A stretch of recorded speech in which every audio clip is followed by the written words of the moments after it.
Ratusan purnawirawan TNI meminta agar Gibran diganti atau dicopot. Setelah itu muncul kelompok purnawirawan juga dari TNI yang pada intinya mereka mendukung Prabowo dan Gibran karena Prabowo Gibran ini adalah presiden dan wakil presiden yang sudah dipilih lewat proses pilpres dan itu pilihan rakyat dan itu semua sesuai dengan konstitusi katanya gitu. Padahal kelompok Forum Purnawirawan yang meminta agar Gibran diganti atau dicopot ya juga sesuai dengan konstitusi. Ya karena belakangan ini konstitusi di Indonesia itu kan ya bisa diubah-ubah sesuai dengan kepentingan dan keinginan aja gitu kan. Bisa diatur lah, aturable gitu ya. Tapi yang menarik dari kelompok Forum Purnawirawan ini entah yang meminta Gibran itu diganti atau mendukung Prabowo dan Gibran, itu pada intinya mereka ini ternyata kemarin bisa duduk dalam satu forum yang sama yakni halal bihalal TNI. Jadi meskipun sebelumnya itu sangat panas sekali gitu, anak Pak Tri Sutrisno itu sempat dimutasi dan kemudian sehari setelahnya Panglima TNI membatalkan mutasi terhadap anak Pak Tri Sutrisno karena anak Pak Tri ini sebagai Panglima Komando Gabungan Wilayah Pertahanan 1 itu kemudian mau dimutasi menjadi staf sus Kasat yang tidak punya komando. Kebetulan ya Kasatnya adalah menantu dari Pak Luhut.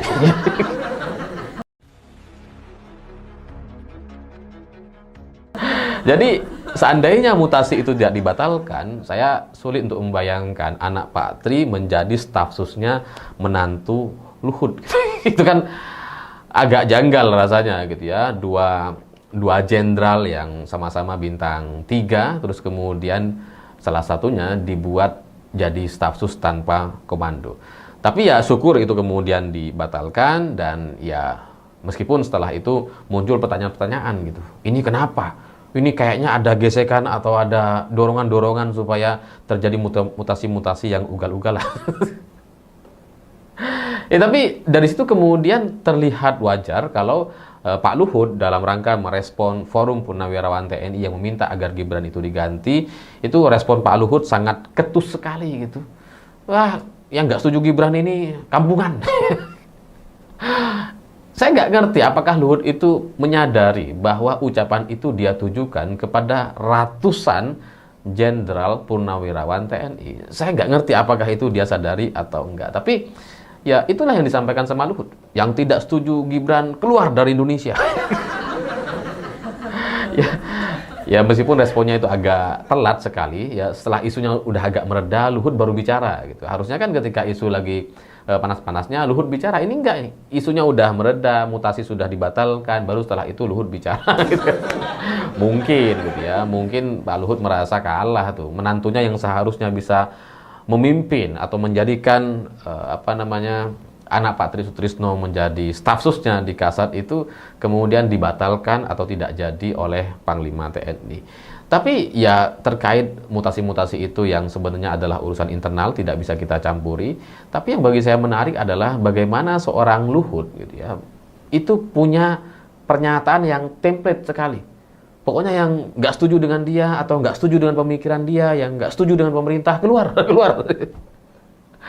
Jadi kemarin ketika ada kritik terhadap Gibran dan kemudian Luhut bilang yang nggak suka Gibran atau yang nggak setuju Gibran keluar aja dari Indonesia, itu bukan pernyataan yang pertama. Gitu. Sebelumnya Luhut sudah pernah mengatakan ketika waktu itu ada demonstrasi Indonesia gelap, gitu ya. Luhut bilang kau aja yang gelap, kita enggak. Terus kemudian kabur aja dulu dan sebagainya. Itu kan kritik terhadap situasi Indonesia kepada pemerintah kita, gitu. Dan kemudian Luhut juga bilang tuh, yang suka kritik-kritik itu keluar aja lah dari Indonesia gitu. Itu tanggal 19 Maret gitu. Nah kemarin Luhut juga kemudian menyampaikan hal yang serupa. Ya kurang lebih sebulan lah setelah Luhut itu bilang keluar aja dari Indonesia, dia kemudian mengulang pernyataan yang sama. Seolah-olah Luhut ini memiliki Indonesia sepenuhnya gitu, kayak bapak kos gimana sih gitu ya. Kita cuma ngekos aja di Indonesia ini gitu. Terus kemudian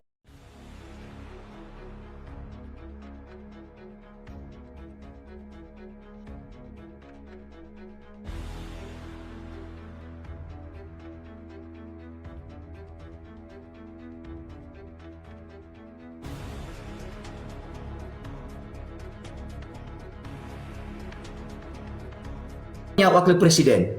Oke, Cak. Ditahan dulu, Cak ya. Tuduhannya itu, ya enggak, terakhir ini host. Oke. Terakhir ini, ya, mengusulkan pergantian wakil presiden kepada MPR karena keputusan MK.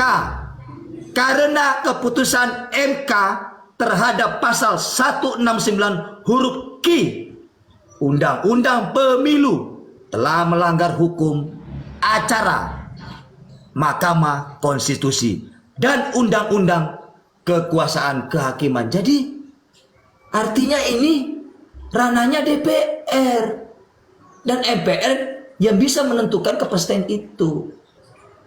Uji keputusan MK itu, dorong DPR untuk mengkaji ulang keputusan itu. Oke.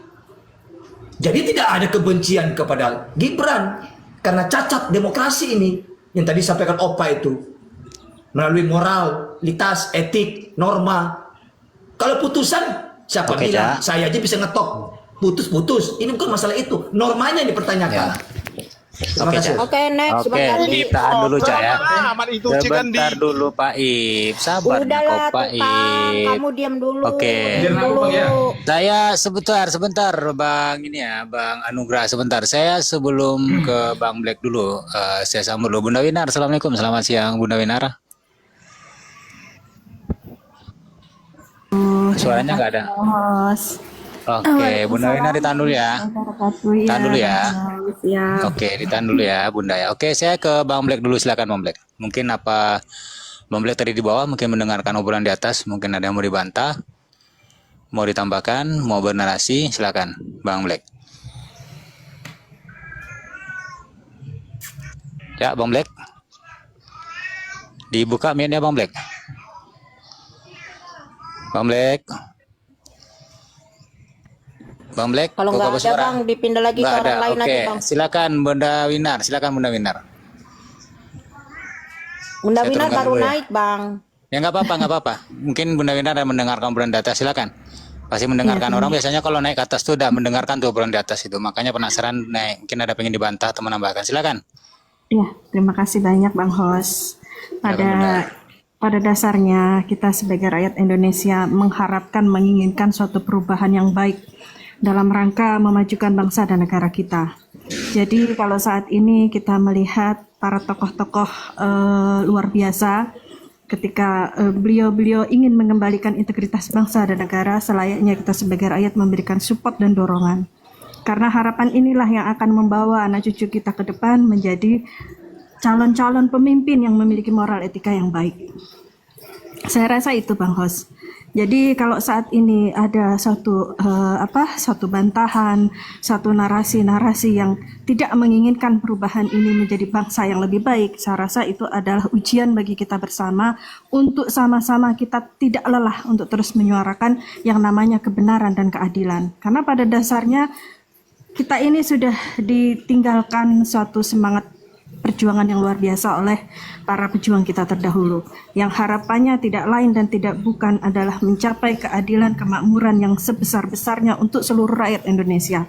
Jadi kalau saat ini kita bersuara bernarasi, katakanlah yang benar itu adalah benar dan yang salah itu yang harus kita sama-sama benahi, perbaiki, karena tidak bisa yang namanya kita membiarkan atau memberikan suatu langkah pembenaran melalui buzzer dan lain-lain ketika bangsa ini memang sudah menuju suatu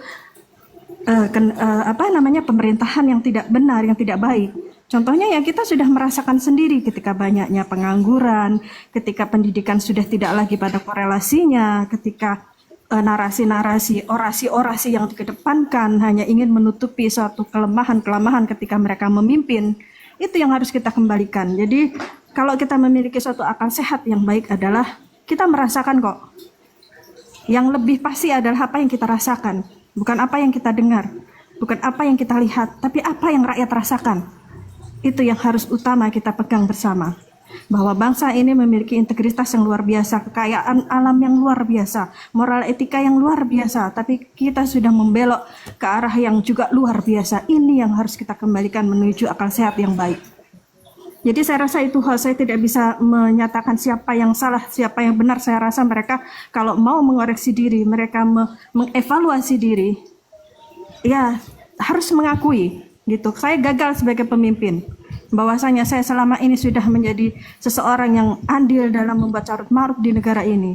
Untuk itulah yang merasa bahwa mereka sudah membuat negara ini menjadi sesuatu yang kacau balau dan luar biasa. Mereka harus memiliki suatu nilai-nilai humanis, kemanusiaan, agar mereka juga tidak mengedepankan ego, bahwasanya membuat satu kelompok-kelompok untuk menutupi kelemahan dan kesalahan mereka. Saya rasa itu aja host yang baru bisa saya sampaikan.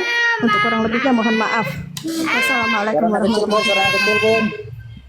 Waalaikumsalam. Diam dulu, Bun, suaranya ya, Bun.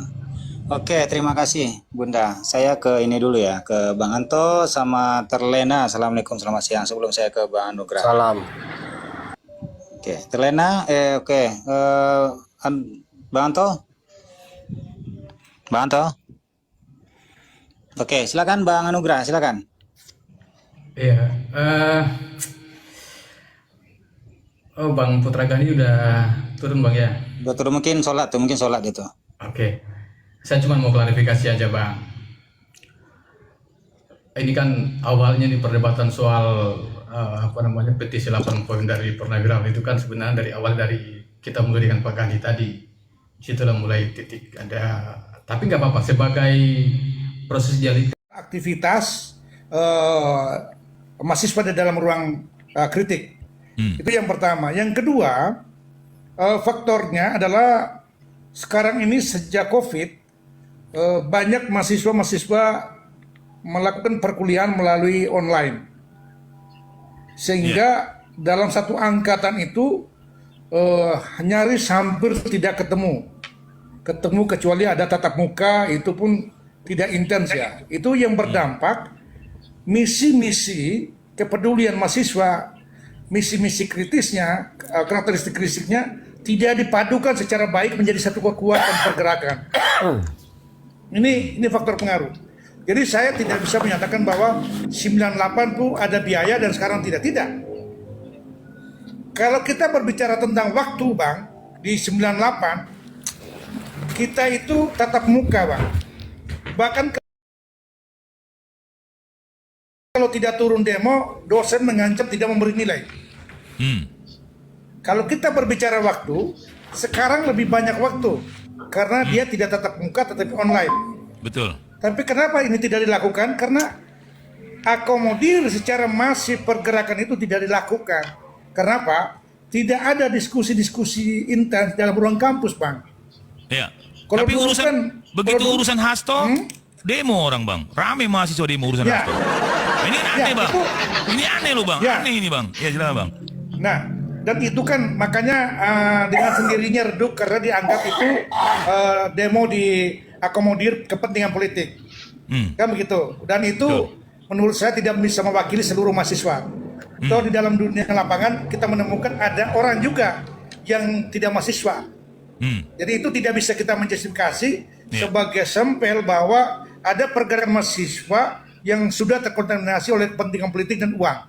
Nah, itu sama sekali. Tapi kalau saya berbicara kenapa pergerakan saat ini masif, tidak masif, karena tadi di lingkungan kelas tidak melakukan diskusi-diskusi akademis yang berkaitan tentang mandeknya satu undang-undang atau kebijakan publik. Begitu sih Bang. Oke, baik. Saya coba tambah begini Bang. Ada yang bertanya, apakah pentingnya undang-undang perampasan aset? Saya berani jawab penting. Karena undang-undang perampasan aset ini sebagai sarana, lalu jika sarana ini sudah memadai, maka kita memberikan tuntutan kepada para penegak hukum. Para penegak hukum wajib memiliki spirit dengan tiga instrumen. Instrumen yang pertama adalah penegak hukum itu KPK, kepolisian maupun kejaksaan harus melakukan pemberantasan korupsi tanpa terkecuali. Dan yang kedua, selain melakukan pemberantasan korupsi secara represif, mereka juga membangun edukasi publik untuk mendidik publik taat dan sadar hukum dan tidak melakukan korupsi. Ini adalah preventif.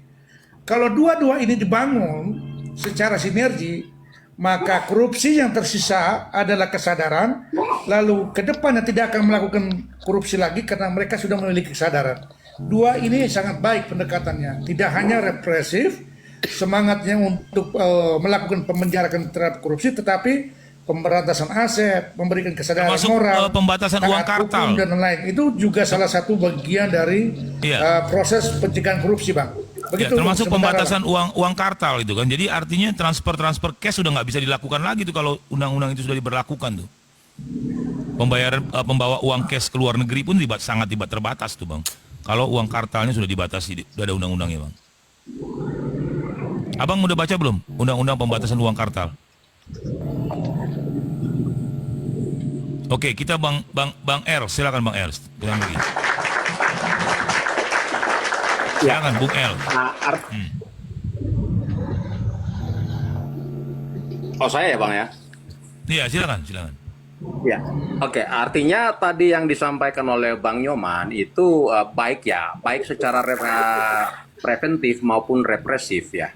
Artinya bahwa di sini kalau memang kita melihat tentang adanya dinamika atau gejolak untuk ditetapkannya RUU, maka setidaknya ini harus perlu juga ada pergerakan dari Sisdiknas untuk menata kembali sistem pendidikan di mana siswa dan mahasiswa itu lebih aktif untuk belajar secara manual.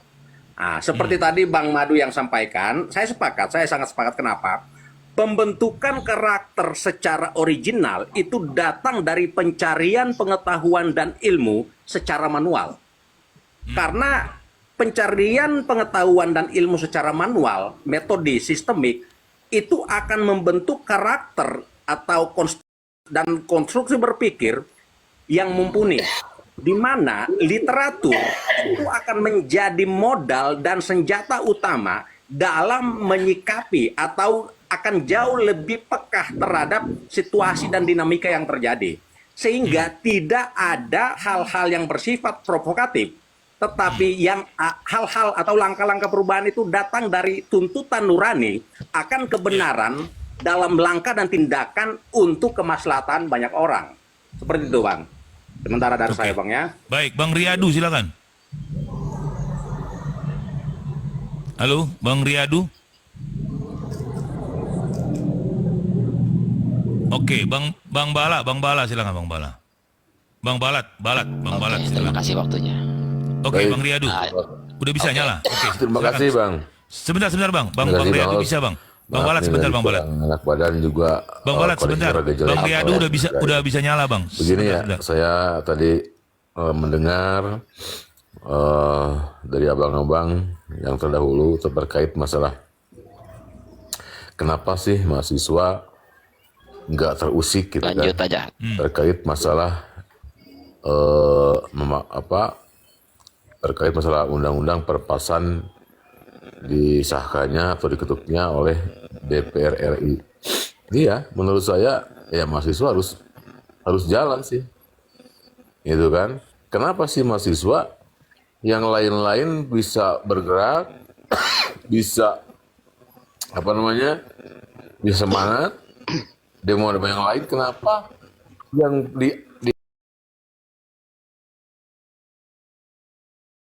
ditunggu-tunggu oleh rakyat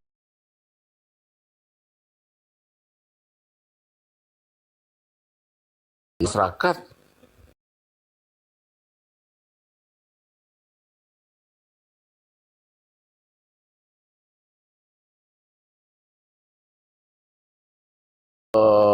yang ditunggu oleh rakyat seperti itu, Bang.